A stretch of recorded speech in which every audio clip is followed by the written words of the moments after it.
Hello, people. I'm at the cabin, and while I was here, I finished a book. I'm actually leaving, going back to Detroit today. And then it's Detroit to Yellowstone. A week later, it's Yellowstone to Detroit, and then I come back here, and I'm going to try and stay here for a long time. I started this book in Florida, and I finished it here. The Burning of Moscow, Napoleon's Trial by Fire, 1812.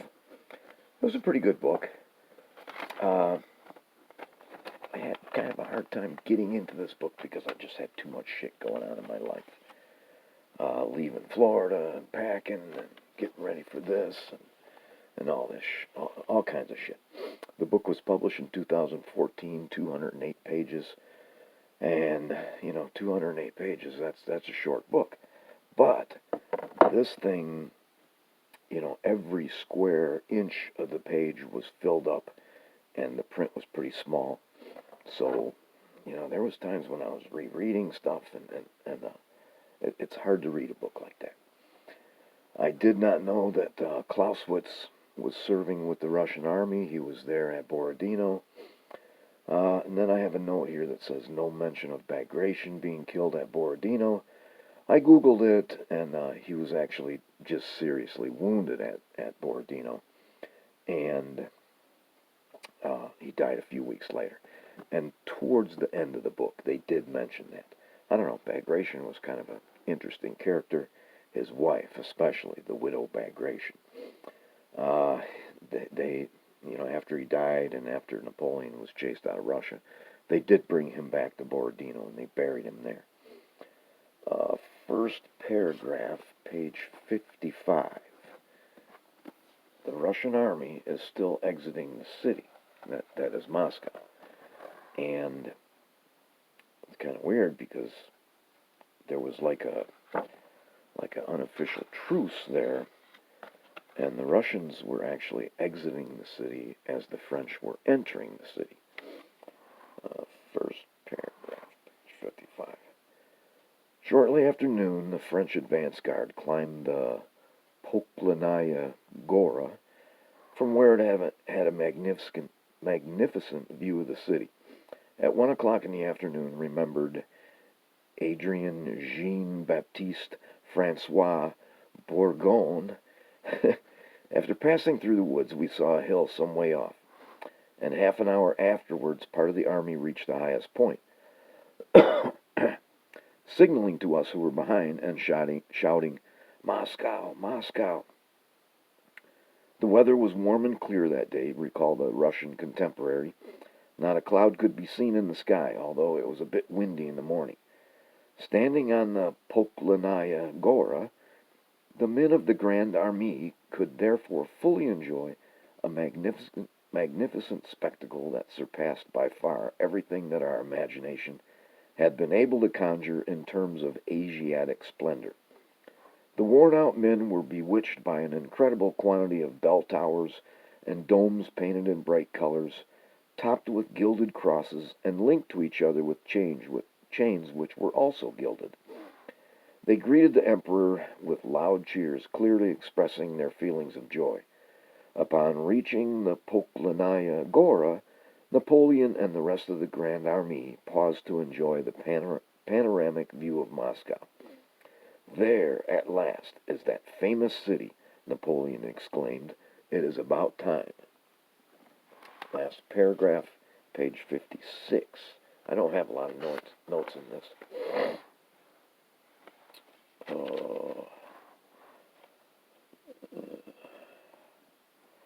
Atop the Poklanaya Gora, Napoleon dismounted, drew his short spyglass from its holder, and quickly examined the immense city that lay in front of him. He then asked Caulaincourt to bring him a larger telescope, which he rested on the shoulder of Anatole de Montesquieu.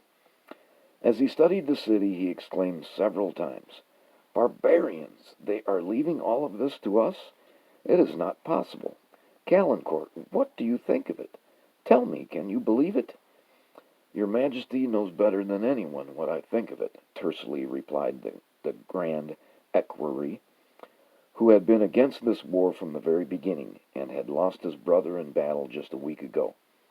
To better understand the city, Napoleon asked for Francois, I'm not even going to try and read that name, the brilliant polyglot who had served for years with the French embassy in Russia, to identify principal buildings and locations. He was eager to see if the city gates would at length open and admit the deputation tamely bearing the city's keys and placing the wealth of the city at his disposal. It is customary, at the approach of a victorious general, for the civil authorities to present themselves at the gates of the city with the keys, in the interest of safeguarding the inhabitants and their property. That didn't happen. The Russians not all, but the Russians fled the city, and within a day the city was in flames, and about 65% of the city burned down. The Kremlin did not burn down. There were still enough buildings to house the Grand Army, and a lot of the victuals were in the cellars, and they survived the fire. And as we all should know, Napoleon vacillated and couldn't make up his mind and waited too late, and then he abandoned Moscow and tried to make it back to where he had the storehouses in Poland and Prussia. And as we all should know, it was a total disaster. They don't really go into that in this book, but I've read about it before. Page 130, second paragraph, midway. These are hard to find. This one's going to really be hard to find because of the density of these paragraphs. Oh, I found it. Francois Villiers was among the first to greet the Grand Army on the Dorogomelskovskaya Bridge, and later actively assisted the French military authorities in the city. It was he who helped identify candidates for municipal positions and notified selected individuals to attend the meeting with de Lesseps. Villiers occasionally went beyond simple collaboration and seems to have relished his newly acquired authority. Professor Stelzer claims that on one occasion Villiers had 8 Russians harnessed to pull his carriage and drove around prodding them with a stick. The occupation lasted about a month, maybe 35 days. There was a lot to loot in that city, and Russian soldiers snuck in and looted. Russian peasants were looting. The French were looting. There was Italians, as part of his allied army.